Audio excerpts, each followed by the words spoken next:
Hi, I'm Jeff Ranke, Editorial Director of Manufacturing.net and Manufacturing Business Technology. Welcome to Security Breach. Now, y'all know how much I love my stats, so let's jump into some recent data uncovered by Trustwave Spider Labs. Their research found that the average cost of a cyber attack at a manufacturing enterprise is averaging about $4.7 million. And that's before collateral damage like reputational injury or supply chain volatility is even taken into consideration. The company also offered depth on some familiar foes, finding that 30% of all ransomware attacks on manufacturers are being conducted by Lockbit, with those producing industrial equipment, construction equipment, automotive products, and electronics representing the most popular targets within the sector. In addition to reinforcing concerns over the growth of the attack surface that's being created by more connected devices, and a rise in hacktivist group attacks that plague unintended victims in the industrial sector, the research also offered an update on phishing attacks. According to the report, credential harvesting, malicious email attachments, and compromised websites are amongst the most popular tools used by hackers to infiltrate the systems of manufacturers. To discuss these findings and more, we welcome Kory Daniels, CISO of Trustwave, a leading provider of industrial cyber risk solutions, to the show. So, hey, Kory, thanks so much for joining us and welcome to Security Breach. You know, we were talking in the intro about some of the recent research that Trustwave put out there, and it really seems to go back to these big three types of attacks that we're seeing throughout the industrial sector. Two of them we've been talking about for a while. The third one's getting a lot more attention right now. So in introducing yourself and Trustwave a little bit, I definitely want to hear your thoughts on ransomware and phishing schemes, some of the things you're seeing there in terms of trends or new developments. Yeah, absolutely, Jeff. And, it's a pleasure to join you in this community. Some background that, goes into the credibility of this report is, Trustwave runs a security research arm, and we're a global managed security SOC cyber defense service, along with our advisory and penetration testing capability, which we utilize the insights from both our offensive capabilities as well as our more reactive defensive capabilities to glean the intelligence from not just our customer base, but proactively in what we're observing in the industry and the dark web and the intelligence that we have from threat actors. My role in the organization as global chief information security officer is I have the ultimate accountability to ensure we sustain, not just the cyber defense posture, but the resiliency and compliance of our business. And to the threats that you just highlighted, when we look at malware and ransomware in the business, when we look at phishing and how has it evolved and how it hasn't evolved, and credential and just data leakage of the business, overall, each one of these threat types, they're not necessarily new. And what's been interesting to observe is as the industrial industry and manufacturing industry has become more digitized, is we've seen traditional tactics and techniques and procedures that are used by these several different types of threat actors, both from very destructive and nation state oriented versus the more financially motivated threat actor groups that are looking to achieve financial gain. But we've seen ransomware and these threat groups really turn their eye and attention to the industrial sector and manufacturing as kind of new territory, and it's new territory for threat actors to exploit, and it's been new territory from our interactions and from our observations with the community, for business themselves, and how we look at manufacturing sites that have typically been air gapped, entirely segmented off from the corporate network, and how these entities have become more and more connected with the corporate environment as we've seen them become more digital. When we look at ransomware and ransomware targeting industrial manufacturing organizations, it's been particularly precarious for not just I'll call it external brand implications in terms of, our organization's been hit by ransomware. What does that mean to our organizational brand, especially in digital trust? Of does this implicate our our positioning with our partners, with our contracts, with our customers. But the really precarious part that we've seen in manufacturing, in industrial, is just what's the human implication? Yeah, and both for the individuals that are most closely related. So when we talk about the manufacturing of good, or if there's smelting involved, like what are the systems involved in the manufacturing process?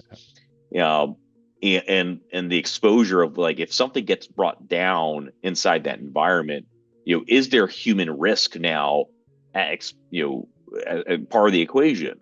And if not from our direct employees, then as we look at our consumers and our customers, right, is it a vulnerability exploited specifically to us, or is it vulnerability exploited of our products? And it's been, I haven't seen that human element of risk really brought into the equation like we observed and started to see talked about in this circle, that I think is really special to this industry and this sector. Yeah. No, I couldn't agree more. The human element is becoming something that we're talking a little bit more about, or at least recognizing. But in terms of solutions, we're definitely lacking there. I think you're absolutely right in terms of the industrial sector becoming such a bigger target. And we've gotten better in a lot of ways, but there's still some of the little stuff that we're missing. And I think that's leading to some of these attacks still being so prominent, or some of these tactics by the hackers still being so prominent, including phishing schemes. Because really the phishing scheme, it's a social engineering dynamic. It's very simple. It's really not a complicated approach, but we're still seeing it being very successful. Are there other things that you're seeing out there right now in terms of, are these attacks being elevated or evolving in some way, or has there been any positive movement from some of your customers in terms of responding to them or defending against them?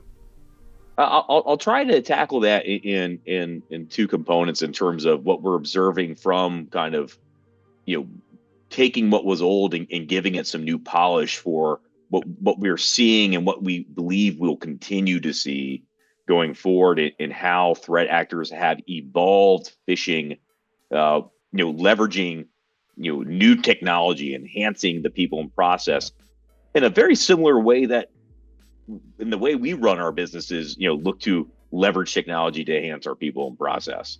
And so we've seen already, last year we saw, AI has been around for some time, but we saw a big splash last year with generative AI, and a knee-jerk reaction of both from technical audience to non-technical audience to the board to the operators, about what are the implications of generative AI in how we use it for our internal operating model. How do we use it or not use it in our products? And this is another dimension of how are threat actors using it to increase the sophistication and lowering the barrier of entry for what was already a very, when you look at cost and opportunity, not very expensive type of attack to launch, with huge opportunity and financial, ceiling. And generative AI has just allowed, threat actors to really challenge security awareness and education programs, especially for a non-technical audience. And we're seeing that increase in consistency of how we're seeing organizations be challenged with more sophisticated types of, it's no longer your email, your CEO just asking you to go out and buy a bunch of gift cards. It's leveraging organizational intelligence. It's leveraging your LinkedIn. It's leveraging your X account. It's leveraging your social media presence and what we put out there, and using and harvesting that intelligence to write more sophisticated, tailored styles of attacks that we used to call spear phishing for an executive typically. Yeah. But it's almost like spear phishing has now been commoditized. It's become easier to spear phish any individual in the organization. Yeah. So that's really prompted organizations to think about how we educate our users and our partners and our supply chain around their role and responsibility of being vigilant against phishing in our environment. But it's also raised questions about, well, are we testing this enough? Like, yeah. we do a lot of education, but how often are we actually prompting and challenging our business to, not to embarrass anyone, but but really testing the vigilance and resiliency of our ability to withstand this high frequency and continues to be one of the most successful types of attacks in the industry. Yeah, absolutely. When we talk about phishing, and you're right, it's such a simple approach and it hasn't evolved that much other than the use of AI. But what we're seeing it really coming into play, and usually this is sort of part of the whole phishing scheme conversation, but credential harvesting is becoming so much more prominent right now. It goes all the way back to Colonial Pipeline, which really put industrial cybersecurity on the map. But then we've seen it even as recently as the big Boeing hack that just took place. It's simple logins, it's admin accounts. We saw a big PLC hack that was just because of default passwords. So this credential harvesting dynamic is becoming a bigger and bigger tactic by the bad guys. And it seems like the potential response or defense isn't that complex, but it's continuing to be overlooked. What are your thoughts there in terms of what this is a blocking and tackling? This feels like a low-hanging fruit that we're just not grabbing onto there. What could be some of the dynamics behind that? Well, it's a great point, and we're seeing credential harvesting becoming more and more lucrative for threat actors out in the industry. And a big reason for it is it's a way for threat actors to reap financial gain without necessarily having a successful ransomware. And you look at, how do you maximize the financial opportunity in targeting, an organization or your business? Having someone pay a ransom is great. Extorting someone by denying availability of, through either DDoS or the ransomware itself is another opportunity. Well, if both of those fail, you can always rely on, well, if I'm able to exfiltrate and find data that other threat actors in my community find useful to set up their next attack, either that next attack against your business or next attack against your supply chain in your community. And that's something we're observing as some of the motivating behaviors in successful data harvesting and credential harvesting. And it's not just it's not just passwords anymore. It's about getting user and identity intelligence. Who are you doing business with? Who are those users? Who are your customers? And that's, there's a variety of motivations going on there. Everything from, I'll use examples of a nation state group looking to identify diplomats and diplomat behavior in certain parts of the industry, to to understanding, hey, how do organizations, what are the key supply parts of this airplane or this bus or this car or this electric car, or how can I get access to the CAD designs and look at what is the value of that to market, whether the organization knew I took it or not. So before I go too further, it's really become this I'll call it the threat actor opportunity, which is why we've seen this shift and increased of focus against the industrial manufacturing vertical, where there's just a lot of opportunity for gain and to generate successful outcomes other than just deploying ransomware. Yeah, absolutely. And I think that human element sort of creeps back into the conversation at this point in putting out the knowledge. I think everybody's involved in the industrial enterprise wants to be part of this team and the overall success. We all know how badly a shutdown impacts everybody and everything that we're doing. And just more information internally about protecting your password. Don't write it on a Post-it note and stick it on your computer. Change the admin stuff, all of that. That conversation just it needs to be more prominent and repeated more often internally. Well, and you raise, password and password security. And when I start thinking about password security, amongst other things, is how do we look at our corporate hygiene and our digital hygiene? And that's really, when we look at the fundamentals of, hey, how do we demonstrate, above and beyond compliance? So how do we define hygiene for our own business in terms of the minimum viable floor that we really need to demonstrate and continuously sustain to not unnecessarily generate, unbeknownst risk or unnecessary risk, in the spirit of let's control what we can control. We can't always control if a highly sophisticated threat actor is going to target our business, but what we can control is our multi-factor hygiene, the way we do password management, the way we do asset management inside the business, the governance and ensuring we have healthy governance and healthy alignment. And that's not just the cyber team or IT team trying to do it all themselves. Uh, and so organizational hygiene and really defining what that means to your business, your executives, and your operating model, and your operations teams is becoming more and more important above and beyond just can we demonstrate compliance and and and identifying what is the bar for our business to establish, hey, here are a couple practices that we really need to implement and sustain to help ensure we maintain an acceptable level of resilience hygiene for our business to operate. Well, that's a great point, especially because when we look at, continuing to go back to how the OT environment has become such a big target, that environment is different than IT.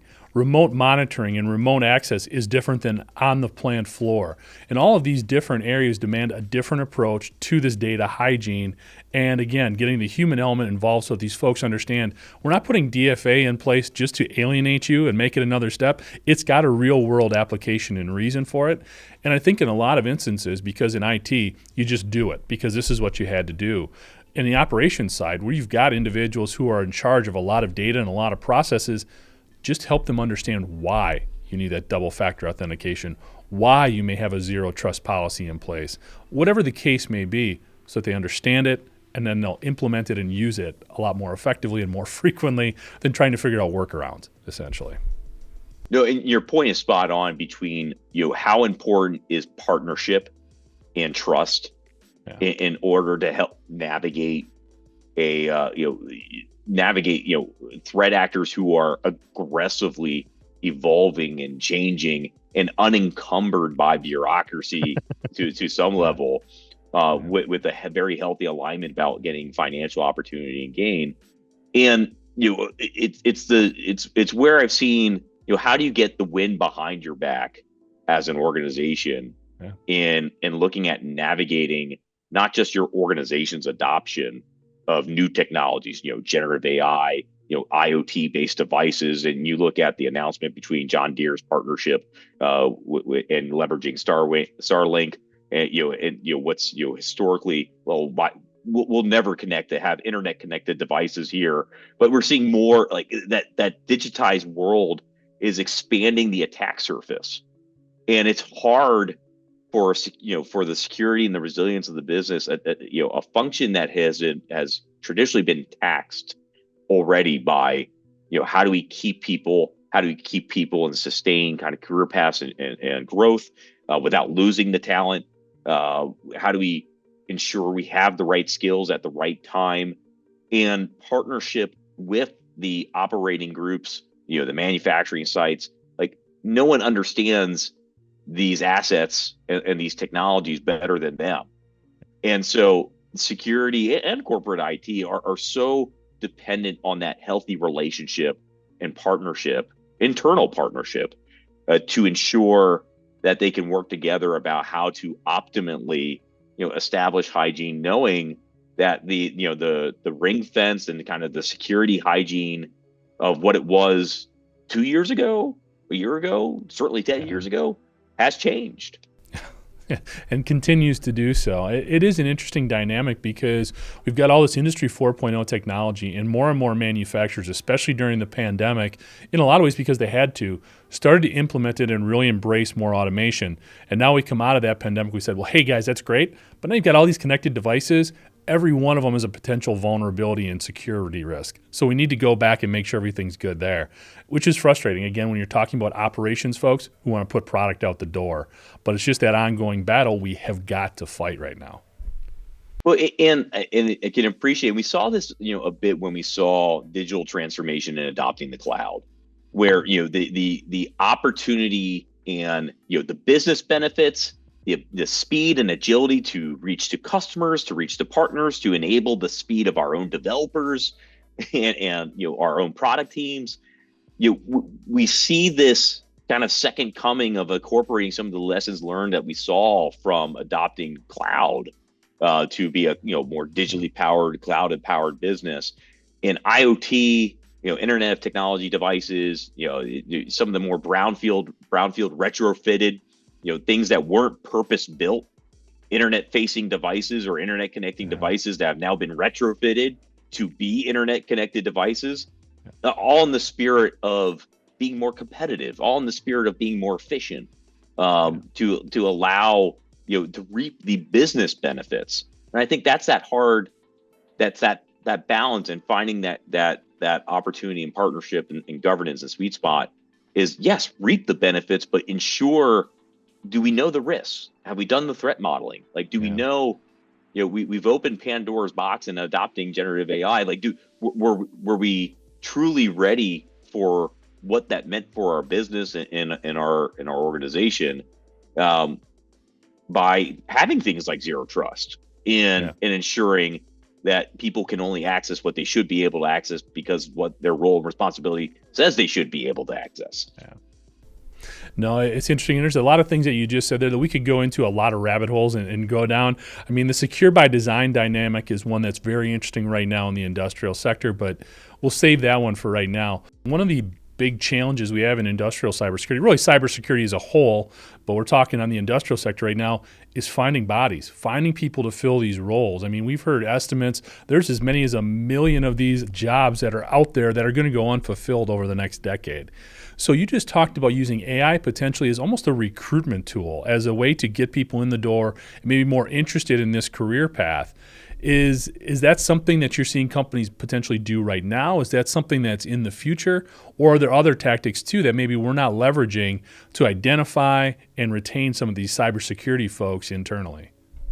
I think it's still part of the early adopter discovery, but the use case, they're directionally correct in meaning there's light in a North Star in identifying there's an opportunity that, based off the maturity of the large language model, and the opportunity to to go through and experience lessons learned, or wait for someone else to go through the lessons learned and to share it with you.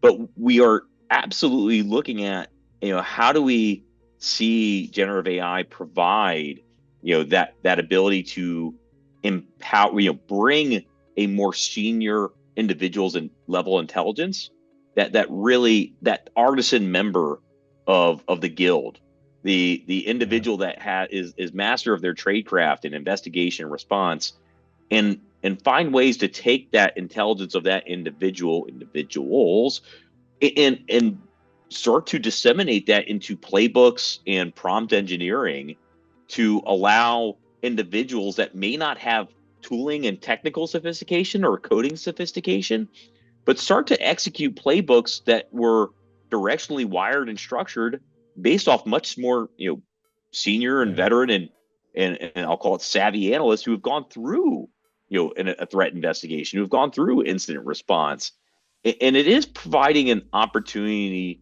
to receive some of those benefits. Now, how much of that is widespread and common use? I think that's the vision that we're scratching the surface on as an industry. We are scratching the surface at, but we've seen major tech players of AWS, Microsoft, Google, right? We recognize that they're putting a significant investment into this capability, so it's hard to not lean in a bit and look under the hood of the capabilities in the engine and start to formulate your own perspectives.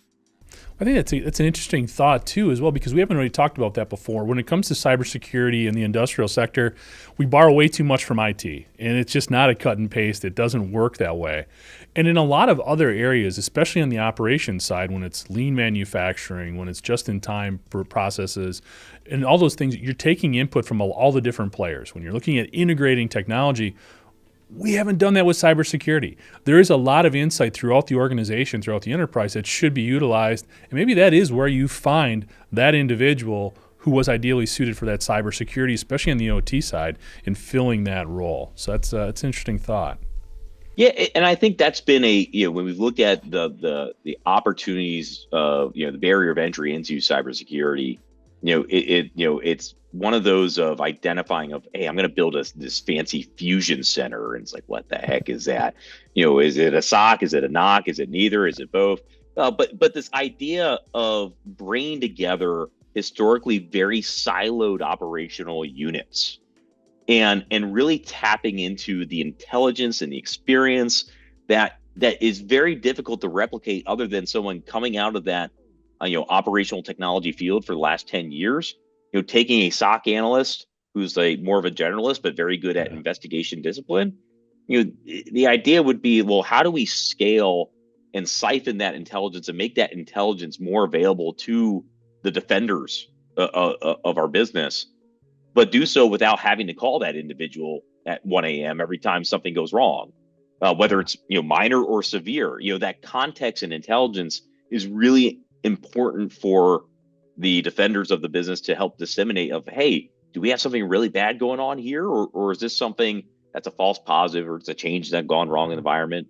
But that's that dissemination of intelligence, and to your point, is really the speed of access to that intelligence is becoming more and more important based off the speed and sophistication of the threat actors, and having a very defined, repeatable, or precise playbook.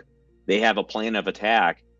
Sometimes they just kind of fumble in, but if someone is or if someone or some entity or group is targeting your business, like a football game or anything else, they have a defined playbook that they have created to target the organization. And that's what flips it back to your business of, are you matching that level of preparedness? Yeah. Well, and we know that the hackers, they're very sophisticated. They're very collaborative as well, and have very well-defined roles internally in terms of who's doing what. Going back to your point, too, about calling the same person at 1 o'clock in the morning, I think right now we'd just be happy if we had at least 2 or 3 people we could call at 1 o'clock in the morning so it's not always on one person and one perspective, if you will. Another big challenge right now, Kory, we've talked about this expanding attack surface, more connected devices, everything that entails. As these vulnerabilities are discovered, the providers of the software, the automation platforms, the components, whatever, have been very good about getting patches supplied out there. But we're in an operational environment. It's challenging to shut things down and install a lot of these patches, and that can take a lot of time just to get them updated and applied correctly and everything else. Just kind of looking at your perspective and working with clients, what you're seeing in the field, any best practices or observations and how we can maybe improve the implementation of those patches. Absolutely. And we see, and this is one that unfortunately can generate a lot of friction inside the business, unless you've all taken, you've had a party or you've taken each other out and had a good time. But this is where we typically have seen the trope of cats and dogs between the culture of security trying to drive. We have vulnerabilities. We're audited. We're subject to the compliance regulation. We go through maturity assessments. We're being hammered on. We got to remediate faster.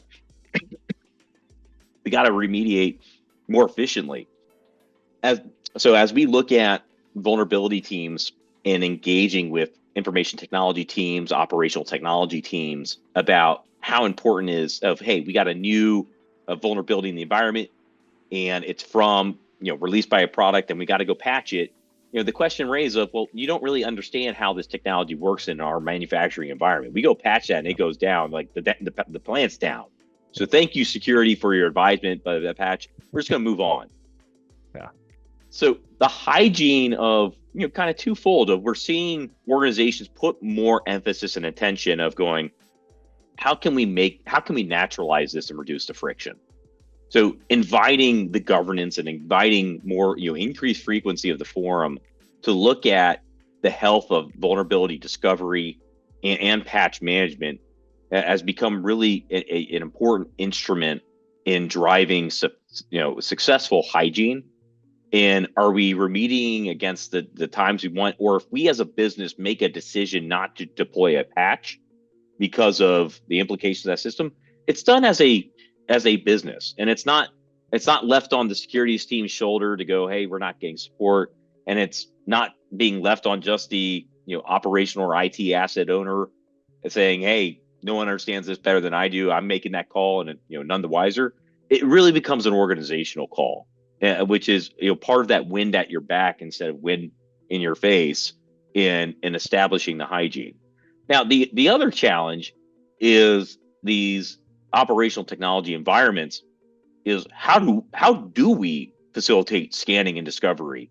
Like, how do we know what assets should or should not be there? And so asset management has always been a challenge in an organization in maintaining a healthy and high quality CMDB and a change management and asset database in their environment, to maintain an inventory, an accurate inventory, and what software is running on it. Yeah. And it's just been complicated. And so this is the other piece, is how, what do we need to do as a business to reduce the lack of illumination about how do we identify and do continuous monitoring of vulnerabilities and assets in these environments. Closing up here, Kory, this has been awesome. Great. A lot of good information here. Just want to know if there's anything else we should know about Trustwave, and then also to get your thoughts on what you see as maybe some of the bigger trends down the line, maybe the next year and a half, as it relates specifically to industrial cybersecurity. Yeah, what I'll share is, Trustwave as a global business, we see industrial trends, in Australia, in Europe, in the UK, in mainland Europe, in the US, and it gives us a unique perspective of not just the industrial vertical itself, but even geopolitical and some of the geo elements. So I would emphasize that we didn't talk too much about the geopolitical aspect of today, and what that can mean to the importance of you and your organization's positioning in the supply chain. And I would emphasize that, as part of reviewing the threats in your environment, reviewing getting clarity to the asset inventory, like getting the internal intelligence of the business is great, but I would really emphasize, understanding the way technology and people and process work in your organizational supply chain is becoming really, really important for security leaders and security personnel in partnering with the business, understanding not just third-party risk, but then fourth-party risk. And even that fourth-party risk could have fifth-party risk. And it's really a threat modeling exercise of what are all the different ways our supply chain can either get disrupted, or, to our earlier point on credential harvesting, is where's our potential points of failure, in who has access to our CAD designs, who has access to data that is both, what we consider sensitive, or data that, whether we consider it sensitive or not, the threat actor community finds it, valuable and fruitful and financially beneficial. So that's a key part of when you look at this threat modeling, understanding your attack surface of your industrial environment, both from a software and hardware perspective, the vulnerability hygiene around it and your policies and your governance, and then really looking at, well, then what is our new supply chain, digitally connected world of API to API, our API, partners API. How do we really have a good inventory of how all these things work? To your point, you can't defend what you don't know or don't understand. And that's what I'll share as part of, when we look at Trustwave's mission of what gets us out of bed every day, whether it's through how can we help, advise in best practices or test kind of what you got as is today, or providing the sustainment of, the operational SOC services through cyber defenders. All these things, culminate in helping us look at partnership with the industry that is as important internally as it is externally, because we face those issues too. As CISO of our organization is, while we're not in manufacturing, we do have a supply chain, and part of that supply chain is our customers. So it's really insightful to look at the health and discipline in facilitating threat modeling and attack path exercises and playbook and training to ensure that you can really be resilient and not just check the box on awareness and education and compliance. Thanks, Kory. And for more information on Trustwave, you can check them out at trustwave.com. And thank you for joining us today. And to catch up on past episodes, you can go to manufacturing.net, IEN.com, or mbtmag.com. IIN.com. You can also check Security Breach out wherever you get your podcasts, including Apple, Amazon, and Overcast.